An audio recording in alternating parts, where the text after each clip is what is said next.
Good morning students, how are you? Fine, very well.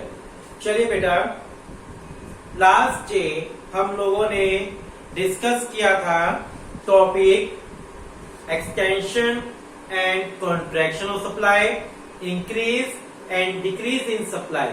मैं बोलूं तो हम लोगों ने टॉपिक डिस्कस किया था shift in supply curve and movement along supply curve. Movement along supply curve का दूसरा नेम क्या है? चेंज इन क्वांटिटी सप्लाई, ठीक है। और शिफ्ट इन सप्लाई कर्व का दूसरा नेम क्या है? Only change in supply. जो मूवमेंट अलोंग सप्लाई कर्व था उसके टू पार्ट्स होते हैं, extension and contraction. Extension of supply means supply increase due to price increase, ठीक है। और कॉन्ट्रैक्शन ऑफ सप्लाई का मीनिंग क्या था? Supply decrease due to price decrease, ठीक है। तो यहां पर एक्सटेंशन एंड कॉन्ट्रैक्शन में सप्लाई का रिलेशन किससे था? प्राइस से। सप्लाई का रिलेशन किससे था? प्राइस से। जबकि शिफ्ट इन सप्लाई कर्व के टू पार्ट्स हैं, increase in supply, decrease in supply. जो इंक्रीज इन सप्लाई है उसका मतलब क्या? Supply increase due to other factors, due to other factors. Same as it is decrease in supply का क्या meaning है? Supply decrease due to other factors, ठीक है। प्राइस यहां पर क्या रहेगा? कांस्टेंट। ये टॉपिक कल हम लोगों ने डिस्कस किया था। आई होप कि आपको बहुत अच्छे से समझ आ गया होगा। चलिए आज हम टॉपिक ले रहे हैं इसी के अंदर causes of decrease in supply and causes of increase in supply. Causes of decrease in supply, क्योंकि डिक्रीज इन सप्लाई में प्राइस को छोड़कर अदर कॉजेज होते हैं। प्राइस को छोड़कर अदर कॉजेज होते हैं। देखिए ध्यान से, causes of increase in supply या causes of decrease in supply. Decrease in supply के क्या क्या कारण है? Increase in factor price,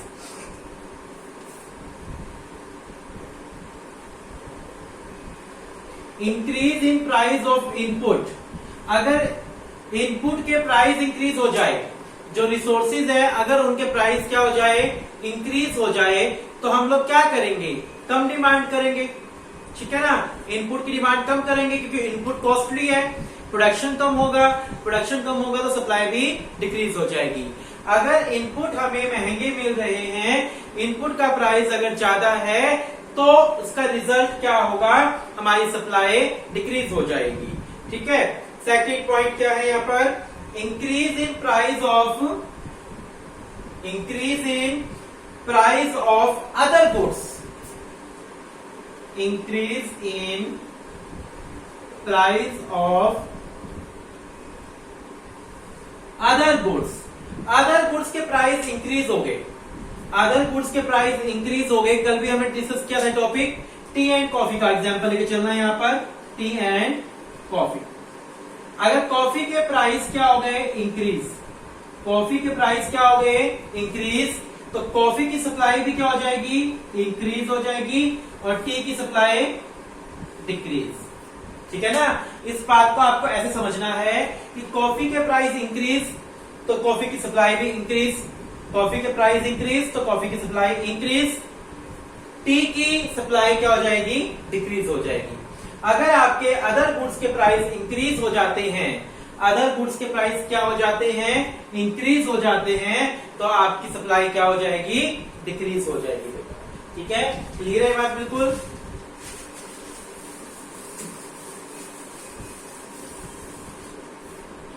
then देखिए third cause, use of outdated technology. Use of outdated technology. अगर हम बिजनेस के अंदर आउटडेटेड टेक्नोलॉजी यूज कर रहे हैं, यानी ओल्ड टेक्नोलॉजी का यूज कर रहे हैं, तो उसके कारण भी क्या होगा? आपका प्रोडक्शन डिक्रीज होगा, सप्लाई डिक्रीज हो जाएगी। Increase in excise duty, increase in excise duty. Excise duty increase हो गई, गवर्नमेंट ने एक्साइज ड्यूटी इंक्रीज कर दी। एक्साइज ड्यूटी इंक्रीज हो जाएगी तो हमारे लिए खर्चे बढ़ जाएंगे। हमारा टैक्स बढ़ गया, कहने का मतलब क्या है कि हमारा टैक्स इंक्रीज हो गया। अगर हमारा टैक्स इंक्रीज होगा तो उसका रिजल्ट क्या होगा, प्रोडक्शन डिक्रीज हो जाएगी और सप्लाई भी डिक्रीज हो जाएगी।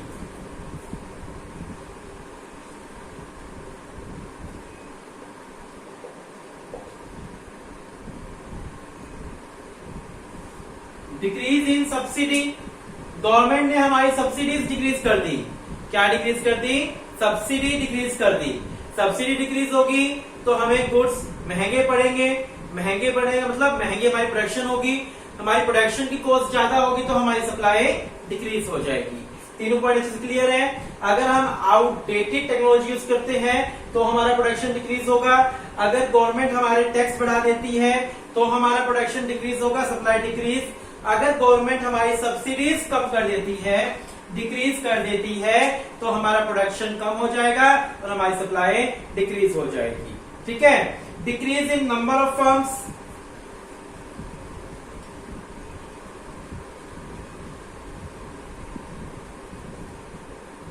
Decrease in number of firms. अगर नंबर ऑफ फर्म मार्केट में क्या हो जाए, डिक्रीज हो जाए, तो नॉर्मल सी बात है सप्लाई भी क्या हो जाएगी, डिक्रीज हो जाएगी। ठीक है।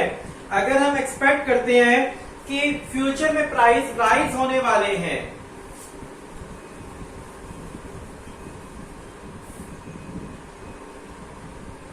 Expectation rise price in future. अगर हम एक्सपेक्ट करते हैं कि फ्यूचर में हमारे प्राइस राइज होने वाले हैं तो हम आज सप्लाई डिक्रीज कर देंगे और जब हमारे गुड्स के प्राइस राइज होंगे तो हम उसकी सप्लाई इंक्रीज कर देंगे। तो क्लियर है यहाँ पर बात, सारे पॉइंट्स क्लियर डिक्रीज के। अगर मैं बात करूं increase in supply, supply increase कब होती है तो उसका रिवर्स कर दो सारे पॉइंट। अगर हम लेटेस्ट टेक्नोलॉजी यूज करेंगे तो सप्लाई इंक्रीज होगी। अगर हमारी एक्साइज ड्यूटी कम हो जाए तो सप्लाई इंक्रीज होगी। अगर गवर्नमेंट हमारी सब्सिडीज बढ़ा दे तो हमारी सप्लाई इंक्रीज हो जाएगी। अगर नंबर ऑफ फर्म्स लार्ज हो जाए तो सप्लाई इंक्रीज हो जाएगी। अगर हम एक्सपेक्ट करते हैं कि फ्यूचर में हमारे गुड्स के प्राइस क्या होने वाले हैं, डिक्रीज, तो आज हमारी सप्लाई क्या हो जाएगी, इंक्रीज हो जाएगी। ठीक है। क्लियर है बिल्कुल बात, ये समझ आ रही है अच्छे से, गॉट इट। यहां तक क्लियर है बिल्कुल सब चीजें कि अगर डिक्रीज का पूछे तो इस तरीके से, इंक्रीज पूछे तो आप क्या कर देना, इसका रिवर्स कर देना। पढ़िए जल्दी, सारे पॉइंट्स पढ़िए जल्दी से, रीड करिए बारी। चलिए बेटा, यहां तक आपका सप्लाई हो गया कंप्लीट। सप्लाई वाले चैप्टर के अंदर हमें बहुत कुछ नहीं करना, डिमांड वाले चैप्टर की तरह कुछ चीजें नहीं करनी जो एक्स्ट्रा दी हुई है। आपको इस टॉपिक के बाद सप्लाई के चैप्टर में करना है टॉपिक इलास्टिसिटी ऑफ सप्लाई। क्या करना है टॉपिक, इलास्टिसिटी ऑफ सप्लाई। ठीक है ना, जैसे आपका इलास्टिसिटी ऑफ डिमांड था सेम वैसे ही चलेगा इलास्टिसिटी ऑफ सप्लाई। देखिए कि क्या करता है, it measure, elasticity of supply क्या करता है, मेजर करता है, it measure percentage change in supply due to percentage change in price, due to percentage change in price. It measure percentage change in supply, ये मेजर करता है कि कितना परसेंट चेंज हुआ है सप्लाई के अंदर। It measure percentage change in supply due to percentage change in price. भी प्राइस में कितने परसेंट चेंज हुआ तो उसके कारण सप्लाई में कितना परसेंट चेंज हुआ। ठीक है, वो क्या कहता है, इलास्टिसिटी सप्लाई मेजर करने का काम करता है। So elasticity of supply measure percentage change in supply due to percentage change in price. आपको ध्यान होगा वहां हम लोगों ने फॉर्मूला बनाया था ईडी का। ठीक है, यहां ईएस का फॉर्मूला बनेगा percentage change in supply upon में परसेंटेज चेंज इन प्राइस। ठीक है, फॉर्मूला क्या बनेगा, percentage change in supply upon में परसेंटेज चेंज इन प्राइस। यहां माइनस नहीं लगेगा। जैसे हमने ईडी वाले फॉर्मूले में यहां माइनस लगाया था, minus percentage change in demand upon में परसेंटेज चेंज इन प्राइस, तो वहां माइनस लगाने का लॉजिक क्या था? लॉजिक ये था माइनस लगाने का कि वहां पर डिमांड और प्राइस के बीच में इनवर्स रिलेशन होता है। प्राइस एंड डिमांड के बीच में क्या होता है? Inverse relation. जबकि प्राइस एंड सप्लाई के बीच में क्या होता है? पॉजिटिव रिलेशन होता है। सो आपको यहाँ माइनस लगाने की जरूरत नहीं है। बाकी सब सेम रहेगा, वहां पर भी, यहाँ पर भी P1 minus Q1 minus Q upon में Q इंटू में P1 माइनस P। यहाँ Q का मतलब सप्लाई से है, ठीक है ना? वहां Q का मतलब डिमांड से था, क्वांटिटी डिमांड से था, और यहाँ Q का मतलब क्या है? क्वांटिटी सप्लाई से है। Q1 minus Q, new supply minus old supply upon में Q का मतलब सप्लाई, P अपॉन में P1 माइनस P प्राइस, ठीक है ना? यहाँ फॉर्मूला वो सेम ही रहेगा। हमें इस चैप्टर में न्यूमेरिकल्स डिस्कस नहीं करने, क्योंकि ना तो यहाँ पर आपके एग्जाम में कोई न्यूमेरिकल आ रहा है इस चैप्टर में से, ना यहाँ पर समझने का कोई तुक बनता, क्योंकि हमने इलास्टिसिटी वाले चैप्टर में सभी न्यूमेरिकल्स अच्छे से कर लिए हैं, तो यहाँ पर समझने का नहीं बनता कुछ भी सा। तो यहाँ पर आपको थ्योरी पोर्शन से करना है कि इलास्टिसिटी ऑफ सप्लाई का फॉर्मूला क्या होता है? It measure percentage change in supply due to percentage change in price, ठीक है? ES equal to percentage change in supply upon में परसेंटेज चेंज इन प्राइस। ये फॉर्मूला आपको ध्यान रखना है। बस यहाँ पर एक चीज ध्यान रखनी है कि माइनस नहीं लगता। माइनस क्यों नहीं लगता? क्योंकि यहाँ पर प्राइस और सप्लाई के बीच में क्या होता है? पॉजिटिव रिलेशन होता है। सो यहाँ पर माइनस का साइन नहीं लगता। इसके बाद देखिए टाइप्स ऑफ सप्लाई बोल देते हैं, types of elasticity of supply. Types of elasticity of supply, types of elasticity of supply. First type, perfectly elastic. Same आपने ईडी वाले में पढ़ी थी 5, वही 5 है। परफेक्टली इलास्टिक, परफेक्टली इलास्टिक होते हैं इस तरीके से।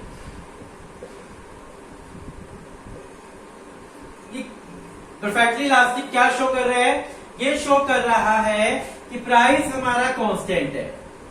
परफेक्टली इलास्टिक का मतलब प्राइस कांस्टेंट रहेगा, चाहे सप्लाई 0 हो, चाहे सप्लाई कुछ भी हो जाए, इंफिनिटी तक आपका प्राइस क्या रहेगा? कांस्टेंट रहेगा। परफेक्टली इलास्टिक वो सिचुएशन होती है जहां पर, परफेक्टली इलास्टिक वो सिचुएशन होती है जहां पर प्राइस क्या रहेगा? कांस्टेंट रहेगा, चाहे हमारी सप्लाई 0 से लेकर इंफिनिटी तक कुछ भी ना हो जाए, कुछ भी क्यों ना हो जाए, हमारा प्राइस क्या रहेगा? कांस्टेंट रहेगा। ठीक है, क्लियर है बिल्कुल?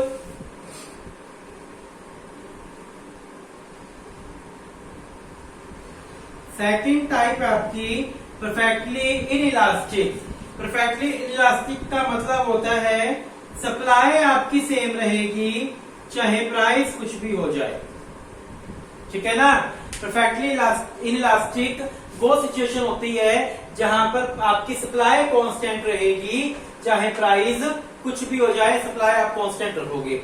जितनी पहले करते थे अभी उतनी ही करोगे, चाहे प्राइस इंक्रीज हो जाए चाहे डिक्रीज हो जाए।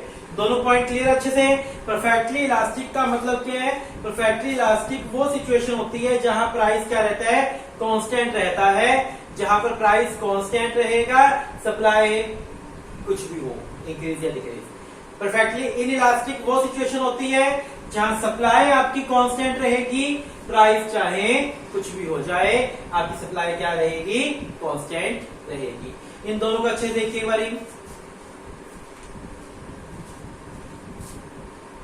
हाँ जी, देखिए बेटा, ये दोनों पॉइंट क्लियर है? परफेक्टली इलास्टिक और परफेक्टली इनइलास्टिक दोनों क्लियर है बिल्कुल? चलिए आगे देखिए। थर्ड क्या था आपका? Unitary elastic. थर्ड टाइप क्या होती है आपकी? Unitary elastic.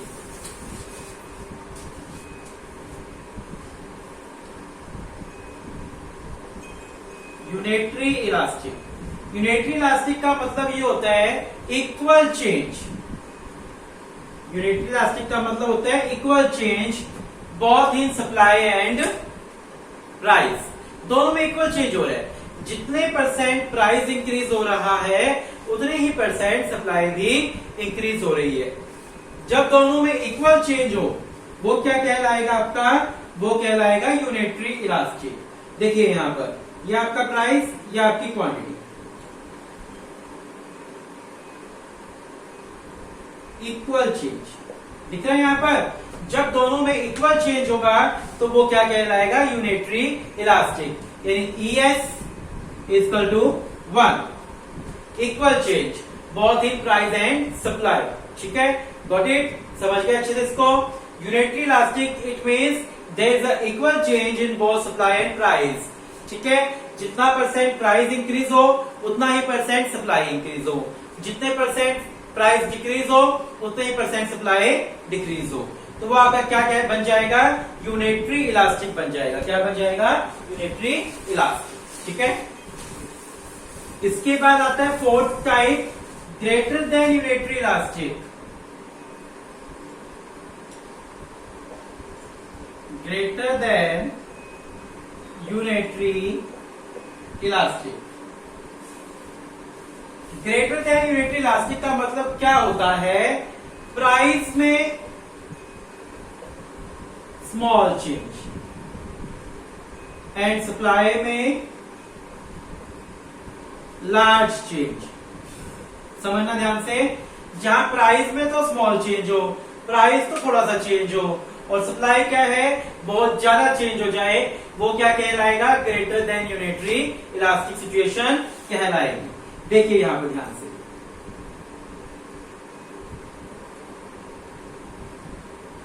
प्राइस थोड़ा सा इंक्रीज, सप्लाई ज्यादा इंक्रीज। कर्व के अकॉर्डिंग आपको समझ आ रहा है ना, कर्व देखने के बाद चल रहा है आपको। प्राइस में मैंने थोड़ा सा इंक्रीज किया, देखो एरो, प्राइस का एरो छोटा सा बना और सप्लाई का एरो थोड़ा बड़ा बना, यानी मेरे प्राइस में थोड़ा सा चेंज हुआ, सप्लाई में बहुत ज्यादा चेंज हुआ। तो वो क्या कहलाएगा आपका, greater than unitary elastic situation होती है, जहां सप्लाई में ज्यादा चेंज और प्राइस में स्मॉल चेंज, वो क्या कहलाएगी आपकी, ग्रेटर देन यूनिटरी इलास्टिक। सो आपको अभी तक आपने 4 टाइप्स पढ़ी, perfectly elastic, price constant, perfectly in elastic, supply constant, unitary elastic, equal change. ठीक है, ग्रेटर देन यूनिटरी इलास्टिक जहां पर सप्लाई में ज्यादा चेंज होगा और प्राइस में स्मॉल चेंज होगा। लास्ट टाइप आती है आपकी लेस देन यूनिटरी इलास्टिक। जो लास्ट टाइप है आपकी वो क्या है, लेस देन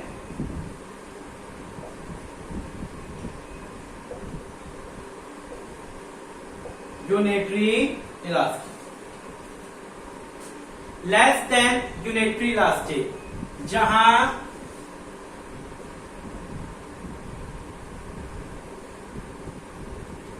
जहां पर प्राइस में थोड़ा चेंज होगा, सॉरी प्राइस में ज्यादा चेंज होगा और सप्लाई में थोड़ा चेंज। देखो प्राइस ज्यादा इंक्रीज हुआ, सप्लाई थोड़ा सा इंक्रीज हुआ।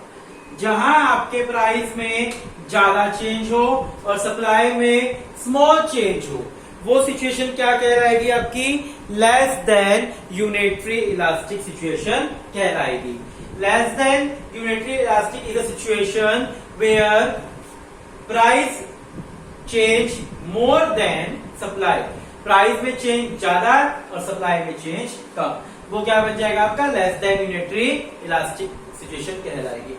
सो आपने 5 की 5 टाइप्स पढ़ ली, परफेक्टली इलास्टिक आपने पढ़ लिया, परफेक्टली इन इलास्टिक आपने पढ़ लिया, यूनिटरी इलास्टिक पढ़ा आपने, ग्रेटर देन यूनिटरी इलास्टिक पढ़ लिया जहां पर प्राइस में थोड़ा चेंज, सप्लाई में ज्यादा चेंज, और लेस देन यूनिटरी इलास्टिक आपने पढ़ लिया जहां सप्लाई में ज्यादा चेंज, स्मॉल चेंज, प्राइस में ज्यादा चेंज। सो आपकी टाइप्स भी क्या हो गई है, कंप्लीट हो गई है। चैप्टर 11 के अंदर जो सप्लाई का चैप्टर है, इस चैप्टर में ज्यादा कुछ हमें नहीं करना। मीनिंग था आपका सप्लाई एंड स्टॉक में डिफरेंस हो गया, और आपके supply schedule, supply curve and low of supply. इस चैप्टर का main topic functions of supply है। बस इस चैप्टर में से एग्जाम में कुछ आता है तो फंक्शंस ऑफ सप्लाई ही आता है, उसके ही आने के चांस ज्यादा होते हैं। ठीक है, और उसके बाद तो इलास्टिसिटी ऑफ सप्लाई है, वो टॉपिक भी बहुत इजी है। देन आपका ये वाला types of elasticity of supply है, ये 5 है। ये चैप्टर आपको इतना ही करना है, इससे ज्यादा इसके अंदर कुछ नहीं करना, वो अनयूजेबल है। ठीक है, अब हम आज इतना ही कर रहे हैं। आपको मैं इसकी असाइनमेंट सेंड करूंगा, आपको वो करनी है। थ्योरी चैप्टर है, तो मैं चाहता हूं कि जब मैं आपको असाइनमेंट भेजूं तो आप उसकी प्रेजेंटेशन मुझे बहुत अच्छी दे, बहुत ही बढ़िया दे, पॉइंट टू पॉइंट एक्सप्लेन करे, हर पॉइंट का आगे नंबर हो, लाइन हो, अंडरलाइन हो, डबल लाइन हो। तो बहुत सुंदर प्रेजेंटेशन की उम्मीद मैं आपसे करता हूं, ताकि मुझे ये लग जाए कि जहां लास्ट टाइम 90% था आपके प्रेजेंटेशन के अंदर, तो आज आपकी प्रेजेंटेशन 100% हो जाए। ठीक है बेटा, आज हम लोग इतना ही कर रहे हैं। Thank you, have a nice day.